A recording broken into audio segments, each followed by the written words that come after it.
Let me tweet out the link.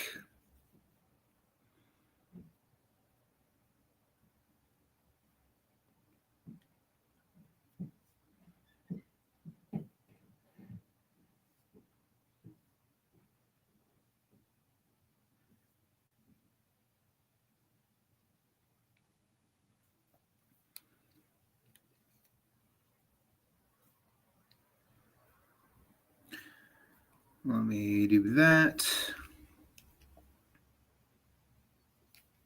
That's a bad tweet. Hang on. My Twitter is being so weird. Yeah, I'm in the old Western Illinois gear tonight. It is freezing cold here in St. Louis.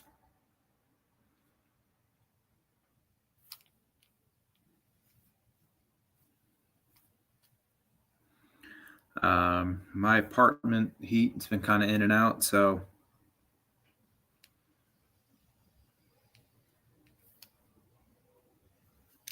it's just been freaking cold here. But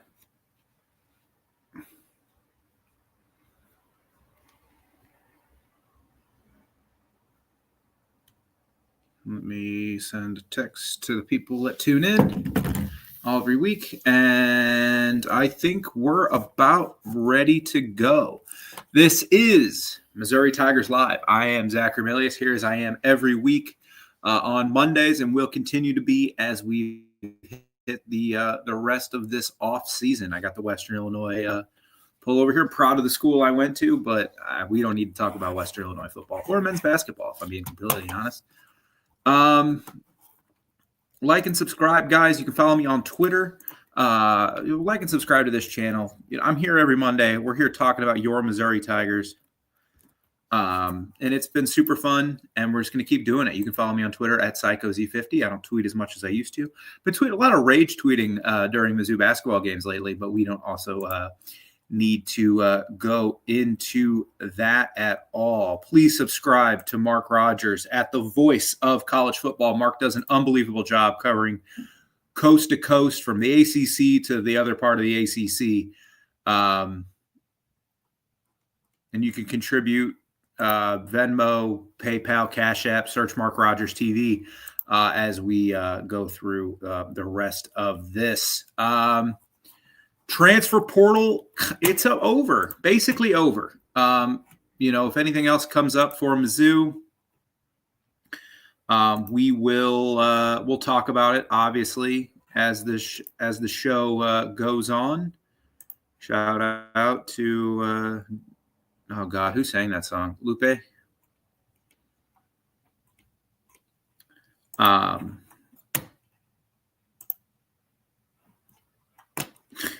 I'm so stupid.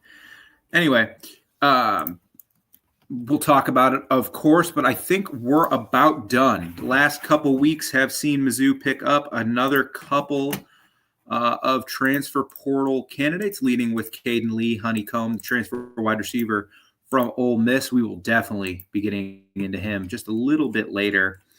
And then also they brought in Bobby Washington and Malik Bryant from Miami to play edge and linebacker. We'll see how that goes. We're going to talk about the defense next week. This week, I'm going to focus on the offense because I'm more excited about the offense, I think, than I was going into even last year. But offensively, I think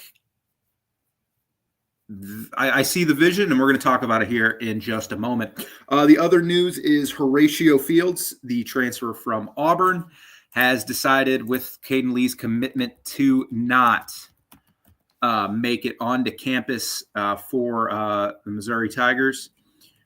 He will continue to explore the portal. He's no longer joining the team, which is unfortunate. When I was thinking of this, he was part of the group where I was like, okay, I see where this is going.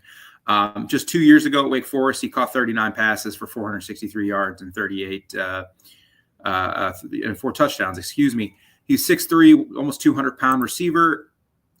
Not exactly like a good loss, but I would take Caden Lee over him at this point. So those are the two big things, the big things that happened in the world of Missouri Tigers in terms of the portal. We'll go a little bit into Bobby Washington. He's been around for a couple years at Miami. He played in 10 games last year, just recorded 1 tackle. Definitely a depth linebacker behind Woodyard and even McClellan and Bush and obviously Rodriguez. I wouldn't expect much from him.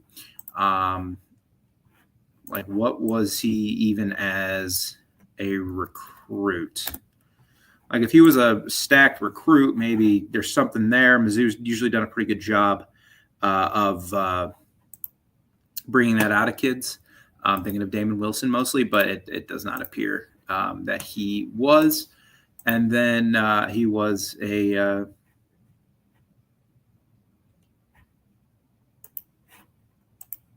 like any kind of elite prospect. So he's definitely a depth piece. And look, if you can say a lot what you want about Mario, but Mario does a good job in the trenches. He knows what he's looking for, and he gets it. And then he gets Damon Wilson.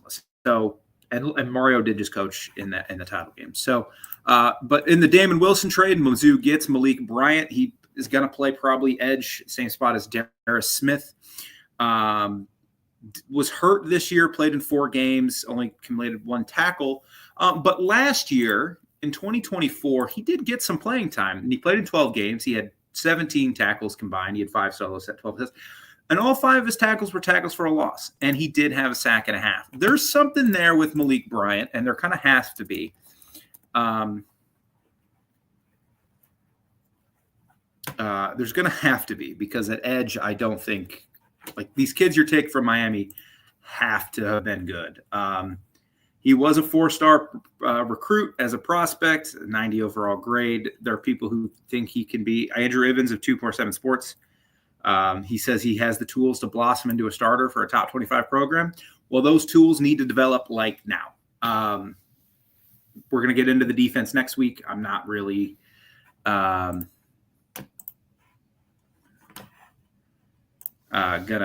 gonna go too much more into the defense right now.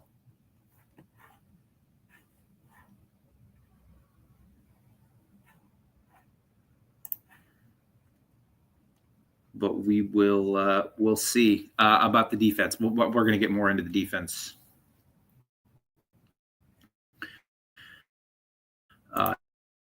next week. But this week's episode, if you're just tuning in, we're talking about this offense. Come and gone. We know what the offense is going to be. And I see the vision. I see the vision of what Eli and Chip Lindsey are trying to do. We're going to go position by position. We're going to talk depth chart. And we're going to go from there. But I definitely see the vision of what this team could be this year offensively, and needs to be. I even if you still think this defense could be a top 40 depth, 30 to 40 defense, maybe even top 25 like it's been the last couple of years, the offense just needs to be better. But I'm pretty confident in the depth chart I think I'm going to talk about right now. And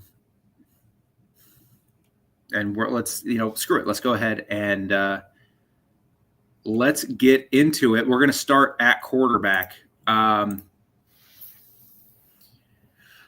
Simmons has to be the guy. He's going to be the starter. He has to be the starter. Or Eli picked wrong. This is the first time I think they've went out and identified the guy they wanted, and they went out and got him.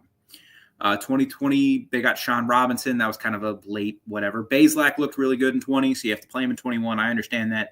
They didn't really go attack anybody in the portal in 22. They really wanted Brady Cook to be the guy, and then there was Jack Abraham, and they also had Sam Horn in there. 23, they just brought in Jake Garcia. He's a former highly rated 5-star recruit, 4-star recruit from Miami. Another Eli Love's pulling from Miami. And then it turns out he can't play at this level. So they start Brady Cook, 24, back to Brady Cook. And then 25, they whiffed on Miller Moss, who's who they really wanted. Don't shoot the messenger. That's who they wanted. And then they had to, the story's been told a million times on Mizzou forums. They could have waited on Mendoza and lost Pribula, or take Pribula and then get Mendoza, and then see what happens with Mendoza. Mendoza obviously made the best choice. There was talk this offseason that maybe they're interested in Raiola, Josh Hoover, who ended up also going to Miami. But Austin Simmons, very quick, as soon as Simmons entered the portal, it was like, all right, Mizzou, that's Mizzou's guy. It's basically done. Cool.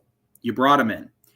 Has to be the guy. Has to be good. Or it's on Eli. At this point, it's on Eli. But I see the vision. If he's the guy we all think he can be, then we're good. I'm sorry. I have so many things open on my computer that I'm pulling up depth chart on my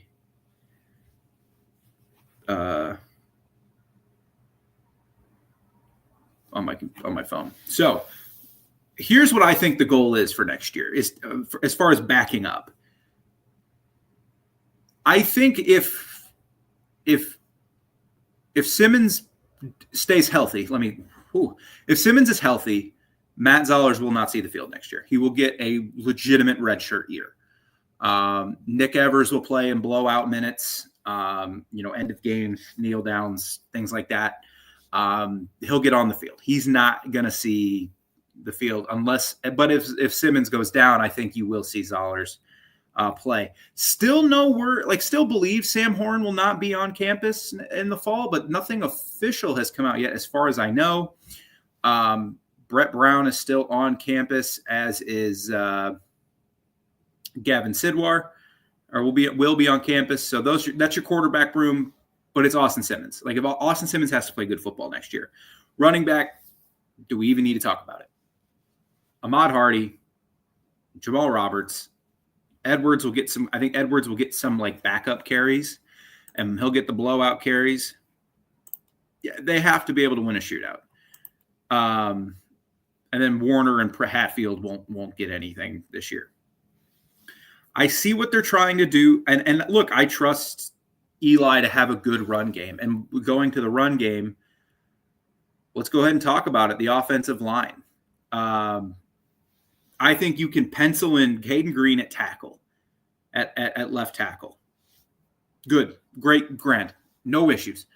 Josh Atkins at right tackle. Look, I'm not like PFF. All these places are not the biggest Josh Atkins fans.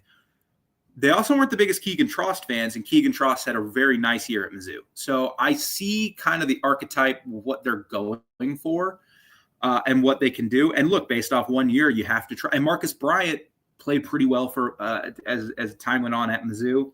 Obviously did a really good job with Membu. Javon Foster was an NFL draft pick. Like this coaching staff seems to do a really good job with identifying and getting tackles. I have no reason to believe this could be any different. I have to see it before I'm 100% like, yes, Atkins, he's the guy. But I do truly think that I get where they're going for. At guard, one guard's going to be Zach Owens, who is a monster. Did not grade out all that great at certain times, but he is a huge, huge human being.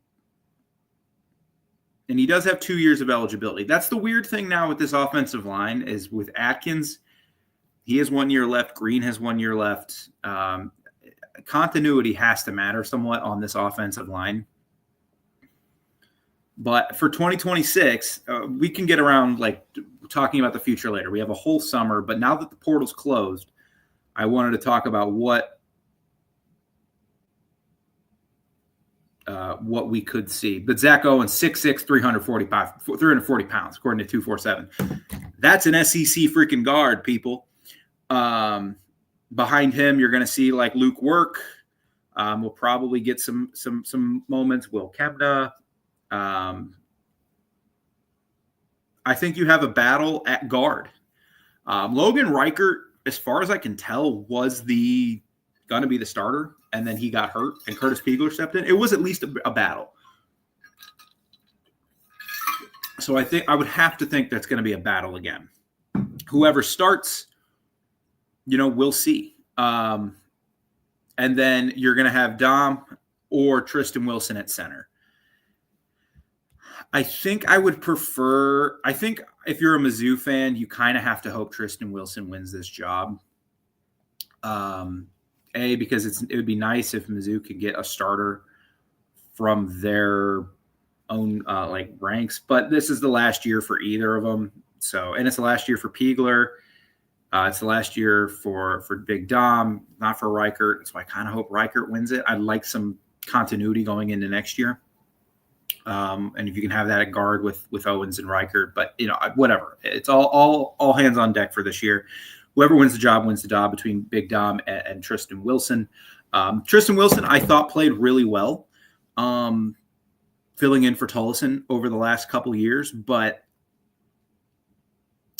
we'll see. Dom got a Michigan invite from Harbaugh. Like Harbaugh believed in him. If Harbaugh believes in you as an offensive lineman, as a college offensive lineman, maybe not in the pros. I mean, the interior O-line is disastrous, but Jesus, you're going to get Justin Herbert killed. Anyway, I have to kind of believe that you have some talent and some skill, so we'll see where that goes. But the offensive line, on paper, to me, is fine. It's not amazing. You're going to need Zach Owens and Atkins to be, good SEC linemen. But I think the talent, and certainly with that, in Owens' case, the size has a real chance to be problematic in the outside run scheme that Mizzou wants to run. In backup spots, you'll have, whoever loses the Peagler Reichert position, you'll have Luke Work transfer. Colin Sorensen will be a backup tackle. Whit Hafer, a backup tackle. Jack Lang, a backup tackle. Johnny Jones, in the incoming class. They have some depth, and they have some intriguing depth, but they just haven't played. I think there's a chance for this to be one of the better O-line. The 2023 O-line is probably going to be hard to beat.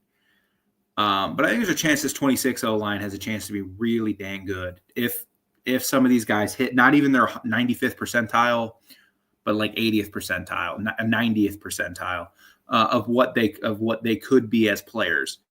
I think this offensive line has a real chance to be.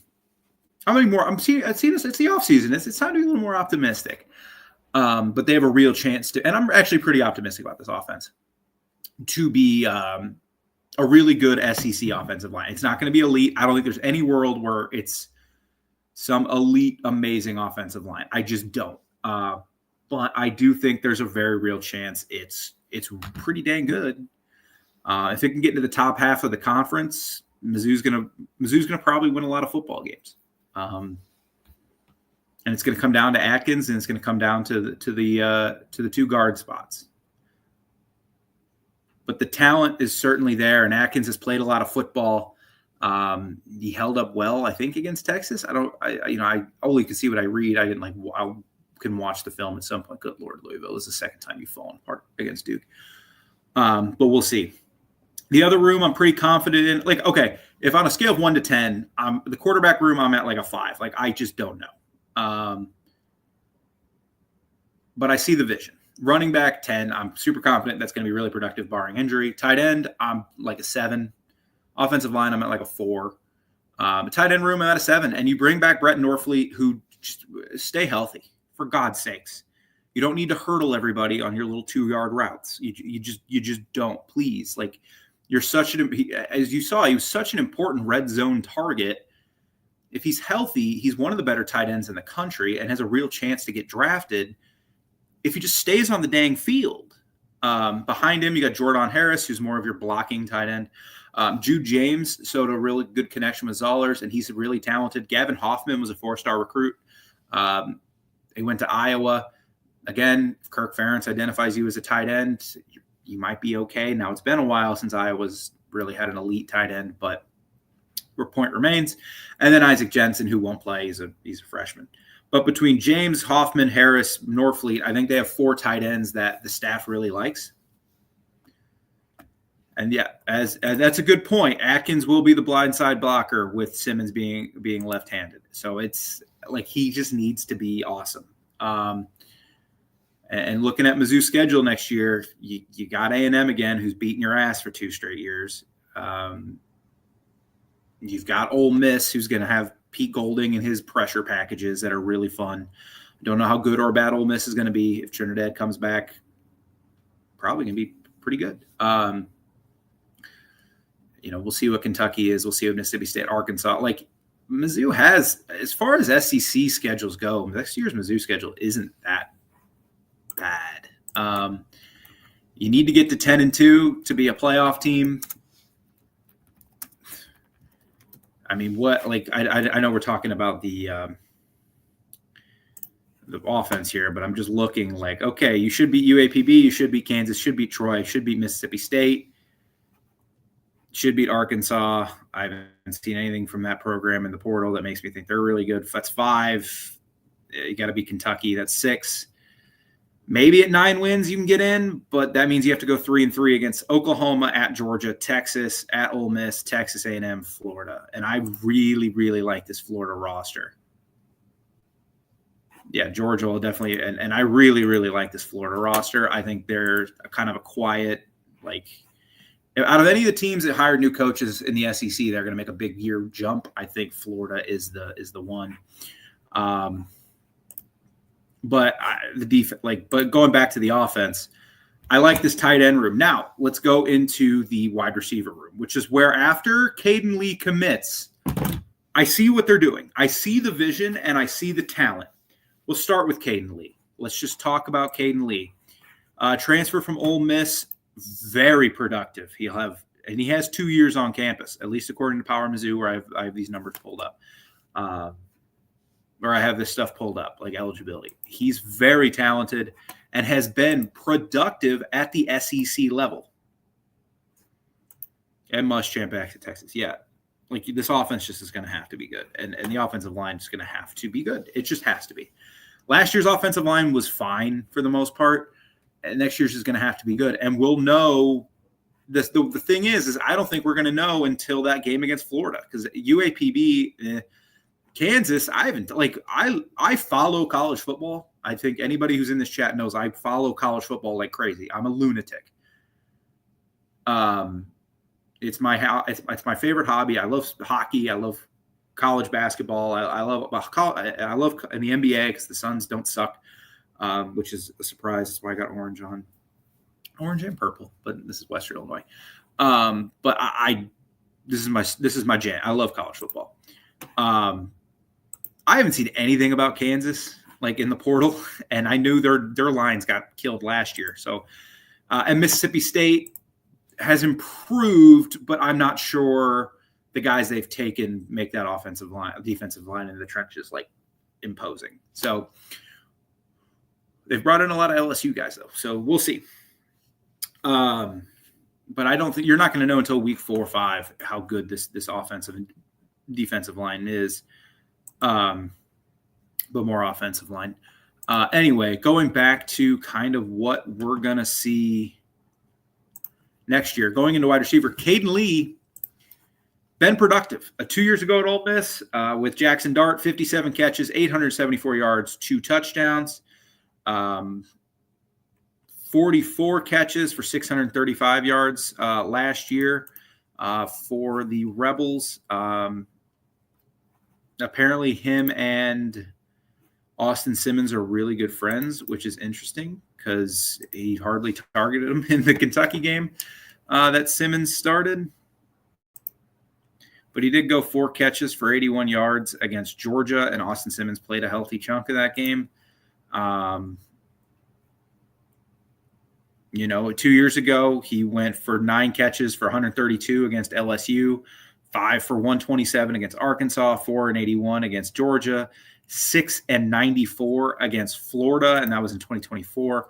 2025, the year simmered down a little bit, but he did go 7 for 77 against Mississippi State, 5 for 67 against Miami, 3 for 60 against OU, 4 for 70 against Ole Miss, and 3 for 75 against. He's had a lot of success against Arkansas. But he is a proven SEC wide receiver too. If he's your one, but he's a proven wide receiver too, and I think he's a good fit for what this offense wants to do. But it's going to come down to offensively Donovan Olubade. They made a big deal about him coming back. He ripped a starting job away from Marquise Johnson as the year went on last year, and he finished the year with 30 catches, 401 yards, and 2 touchdowns. There's a leap to be made there. And I think Mizzou's brought in enough in the wide receiver room that there's a leap. And this is kind of why I see the vision offensively. It has a lot to do with the wide receiver room. If he can make a leap and be a 700, 800-yard receiver, Mizzou's going to be in a really good spot because that's a wide receiver. And 5 or 6 touchdowns, man, he's a real wide receiver one threat. So you have Olubade and you have Caden Lee. And then you bring in Caleb Goody, who we've talked about a lot. When they brought in Caleb Goody, I was like, oh, gosh, is this the guy there? Like, was it going to be Olubade Fields, who again, Horatio Fields will not be at Mizzou next year. I'm a little disappointed by that because I thought with Horatio Fields, they had a chance to be really damn good. But Caleb Goody, last year at Cincinnati, 29 catches, 484 yards. Had a good quarterback in Brandon Sorsby, although Sorsby only completed 61% of his passes, 2,800 yards, 27 touchdowns. Where he was on the receiver, he was the second leading receiver on that Cincinnati team, but they did have 4 guys with over 400 yards. So that was a really balanced attack. Looking at Caleb Goody last year. Big game against Northwestern State. Okay. But he had a big game against Kansas, 5 for 91. Caught a bomb against Iowa State, 2 for 83, and then 5 for 67 against TCU. And that's going to kind of be his role. He's going to be like, as David just put in the chat, he's a big play guy. But when you have Olubade and you have Caden Lee, you need those guys. As they've rounded out this depth chart, I've kind of like what they've done. Here. Now, backing up on the outside is going to be Kenrick Lanier. He better be a special teams kind of guy. Like, this is where I get a little, because there's one receiver I'm going to talk about here in just a moment that I'm going to be pretty excited about. But Kenrick Lanier II, he played at Minnesota in 3 years as a Minnesota Golden Gopher. He's played in 20 games. He has 4 catches for 96 yards. He is a special teamer. I expect he's going to take the Isaiah Lloyd position where like he just doesn't really play special teams and see what happens. Maybe he surprises. I wouldn't expect him to, but you never know. But the guy I want to talk about is Nahshon Montgomery. I know people that work down in Florida.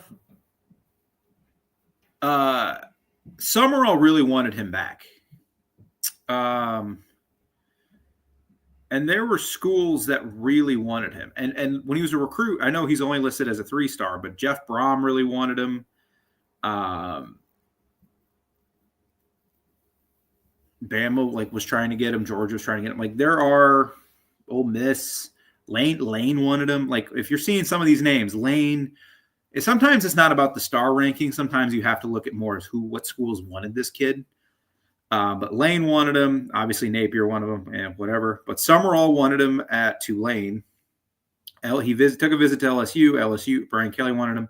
Bama, I think Bama offered. He definitely just took a visit. But he committed, and Brom wanted him, and he commits to Mizzou. He did not play much last year at Florida, but there's a lot of people around that Florida program who thought he had a chance to be really, really special. He just ultimately probably doesn't have a spot with what Florida returns at receiver, and especially because they're really young at receiver. But, I mean, there's a 247 article about how he's a diamond in the rough. If you want to read it, I was reading it earlier today. He's a talented player, and if he can play on the outside, and he's 6'1", 189, now you have something. Now you have something here outside at wide receiver, and Mizzou's going to need it. I'm really intrigued by that pickup. Can he be? Mizzou rarely runs 4 wide. They just don't. A lot of the times they run a lot of 11 personnel, and they might run more of the McVay like 13 personnel. I know they really like their tight end room. But if they ever go 4 wide, Montgomery should be that 4th guy, and I'm really intrigued by what he could provide to this team. You still have Demarion Folks, you still have Sean Terry, 2 guys I know the staff really likes. I think they're more special teams guys at this point, but I see the vision. I said I was going to be more positive. Lee's probably in the slot. I think he played a lot of outside at Ole Miss. They'll figure it out. I don't have designations for everybody quite yet. But I imagine he's more of a slot. He's kind of your Kevin Coleman replacement. But allow me to be negative for just a brief moment. This is a big year for Jacob Peeler. Manning and Johnson washed out. Manning was a big recruiting win for them, by the way, back in 2023 when they got him over K-State. That was a big win. If Folks and Terry aren't ready, they need to be guys that can play snaps in case of injury. Or at least play special teams, return games, something like that. I know Sean Terry's been itching to return punts. And Folks had the good kick return against Mississippi State, against Arkansas. I forget which game it was. I apologize. Those guys need to be getting snaps over or earn snaps. I shouldn't say be getting them, but giving them, but getting snaps over like Kenrick Lanier. That's what needs to happen. Will it? I don't know. And then there's a lot of people I've heard really high on Jabari Brady, saying he looks like an SEC receiver walking on. He kind of looks like a Lubide walking on campus, where it's like, that's an SEC receiver right now. But as far as this offense goes, I see the vision. I think at this point you have to trust that Eli knows what he's doing at tackle. So I expect good things from Atkins. I don't think he'll be amazing. I don't think he's going to be like an all SEC player, but I think he's going to be pretty good. Zach Owens has SEC experience. They had Peagler, and if Peagler's now like your worst starter, Dom's has been a center. Tristan Wilson, I think at center they'll be competent. And I think Tollison had a really rough final year on campus, and then he wore the stupid KU thing and was like, "Oh, it's just a joke." Connor, come on, don't be doing that crap. Anyway, Caden Green at left tackle. I see the vision. If the offense stinks this year, it's on Eli. It's not on Chip Lindsey. It's no longer on Kirby Moore. It's on Eli. And last year's offense, they were like a top 30 offense by SP+. Okay, they juiced their numbers. Anybody who watched post, even the UMass game, they didn't look that good. It's on Eli. This offense has to be good, and it can't just be, we can't run the ball, so we're just going to score 10 points or 15, 14 points and call it a day, or 6 points like against OU. Scheme an offense that isn't 50-50 on go routes. Exactly. Yeah, where has the yak gone? There are teams with less talent at receivers where I see them take a slant 80 yards to the house. When's the last time Mizzou did that? That's where a guy like Caleb Goody, Caden Lee, I don't really think that's a Lubide's game. I think he is more of like a contested catch, kind of guy, but he's there has to be an element of explosiveness to this pass game.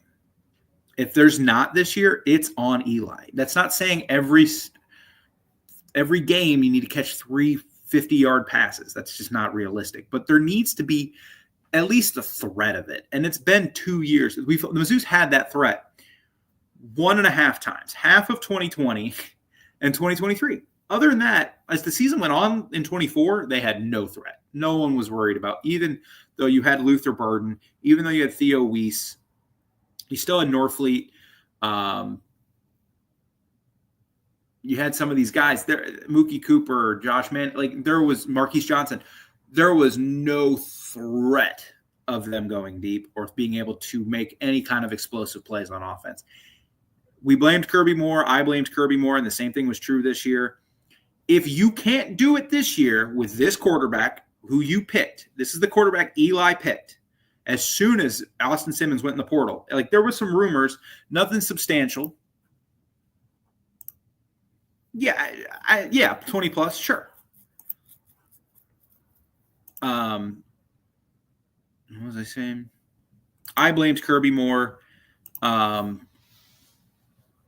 But if there's no explosiveness to this pass game, it's on Eli and how he designs his offense. You cannot. If the offense this year is we can only score on 8 to 12 play drives and everything has to be perfect, no penalties or any of that crap, we're in trouble. And there's if Mizzou offense is what it has been the last 2 years, there's a very real chance they go 6-6. Maybe miss a bowl. There's a real chance. Because I'm not confident in this defense at this point. We'll go through it more, and I'll go through it more, and maybe I'll gain confidence. But yeah, Austin, like that's what I was saying. There were rumors about Josh Hoover. There were some rumors about maybe Raiola they were looking at. Can't confirm or deny any of that.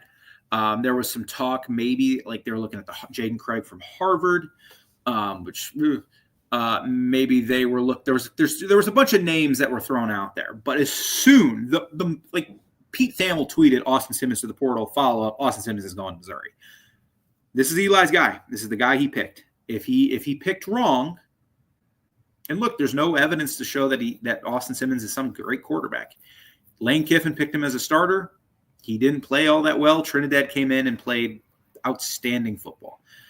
When Simmons was announced, I was like, oh, God, like we're doing this again. A guy who struggled in Lane Kiffin's system, but benefit of the doubt aside, if it stinks this year, it's on Eli. And then we're going to need to have some real conversations. Not that he's going to get fired or anything, but we're going to need some real conversations. If it sucks this year, that's when it's time to bring in a GM. And I know Eli's talked about he wants to see kind of what the finalized version of college football is going to be. No, it'll be time to bring in a GM to help you kind of fix and get your roster right. We'll see, man. I like I said, on July 26th, I actually have a decent amount of confidence in this offense next year. I actually think it has a chance to be pretty good. We're just going to have to see it. Like, you got to see it to believe it. No one thought the 23 offense was going to be any good. Despite having Luther Burden, despite bringing in Theo Weiss, but Theo Weiss really hadn't proven anything at Oklahoma. Still had Brady Cook. You had 2 running backs. You're like, oh, God, Cody Schrader and Nate Peat. And an offensive line that really struggled in 22. You know, there's a lot of reasons to be hesitant, but I'm pretty confident because I have to be. Because if this offense stinks, it's on Eli. And then, like I said, we're going to have some real conversations about Eli Drinkwitz as head coach of the Missouri Tigers. If the offense stinks again, because if the offense is as bad as it was last year, there's, like I said, they're going to, like, if it's as bad as it was last year,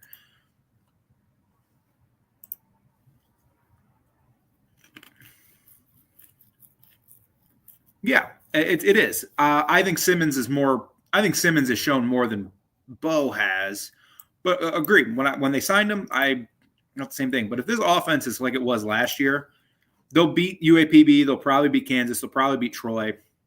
I still think they beat Mississippi State and Arkansas, but they will lose to Florida. They'll lose to Texas A&M. They'll lose to Ole Miss. They'll lose to Texas. They'll lose to Georgia. They might lose to Kentucky, and they'll lose to Oklahoma. Because I think Kentucky's offense is going to be pretty decent next year. Just because I think anytime you see like a new offensive coach, and I really like who did they bring in to play quarterback?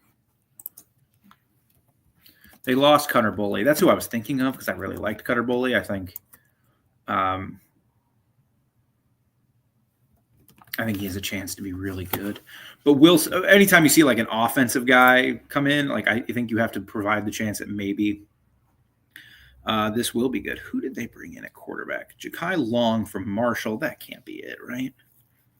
I know there was some Levitt talk there just because Will Stein and Levitt got along. They brought in Kenny Minchie. Right. I can't believe I forgot about that. They stole him from Nebraska. Yeah, I think Kentucky will have a better offense, and they'll score some points because Will Stein, I think, is really good. Yeah, Will Stein's really good. Will they win games? I don't know. It's Kentucky. Probably not. But if you can't score 25, 24 plus points, they're going to beat you. And they will lose to Oklahoma. Like, they'll definitely lose to OU. They'll definitely lose to Texas. They're definitely going to lose to Georgia. Definitely going to lose to Ole Miss. Definitely going to lose to A&M. Like, this offense needs to be good. It needs to be explosive. And I have confidence it will be. I'm feeling pretty good about the offense. Now we'll wait until the spring game, see if there's any last minute portal additions. There's still a lot of guys out there. None I can I'm like, oh, that changes my opinion, but you'll never know. But Caden Lee was a huge pickup. You got a proven SEC wide receiver that can get open, can make plays, and be explosive. And then you add that with a jump from Olubide, and then you got specialists like Caleb Goody. And then all of a sudden you have Nashawn Montgomery, who's kind of your wild card. Good tight end room, obviously the best running back room in the country. An offensive line, I think that'll be at the very worst solid. Maybe not great, maybe not good, but solid. And I think you have all the makings of a really good offense as long as it's schemed properly. And we'll talk more about that all offseason. We have all offseason to talk about Chip Lindsey for hours and kind of what his scheme provides. But for now, I think that's it. I want to leave us with a positive note, man. I think the offense is going to be good next year. And I partly because it has to be. And otherwise, I think they've done a really nice job after a slow start of adding pieces that make you go, oh, okay. Like, I see the vision. I see what they're going to try to do. It's just now about execution and making correct evals, which in a lot of cases, Mizzou done a really good job of making evaluations in the portal offensively and defensively. So with that, I'm going to take off for the night. It is 7:42. So I hope you guys all have enjoyed your NFL. I know no NFL game this week. Super Bowl, go Seahawks. I can't do with another Patriots win. I just can't do it. I'm not mentally or physically strong enough. The Blues are terrible. Keep tanking. That's what we want to see. Let's get a superstar here. And then what else? My Suns don't suck. So, whatever you like. SLU basketball is doing amazingly here in St. Louis. I was going to go to the game tomorrow, but I just ended up falling through. It's fine. Mizzou basketball is going to kind of be in the bubble hunt all year. A win tomorrow would be nice, but not probable. But a win Saturday is a must. So you guys all enjoy your week, enjoy your weekend, and I will talk to you all next week. We'll go over the defense, kind of what I think we're going to see defensively, depth chart, and production-wise. Thank you guys all for being here. MIZ, this is Missouri Tigers Live. I am Zach Armilius. Like I said, here every week, every Monday. Same time, MIZ, and I'm going to hop off and watch some basketball. So have a good night, and stay safe. I guess the weather will be done tomorrow, but stay safe. And I hope you stayed safe this weekend.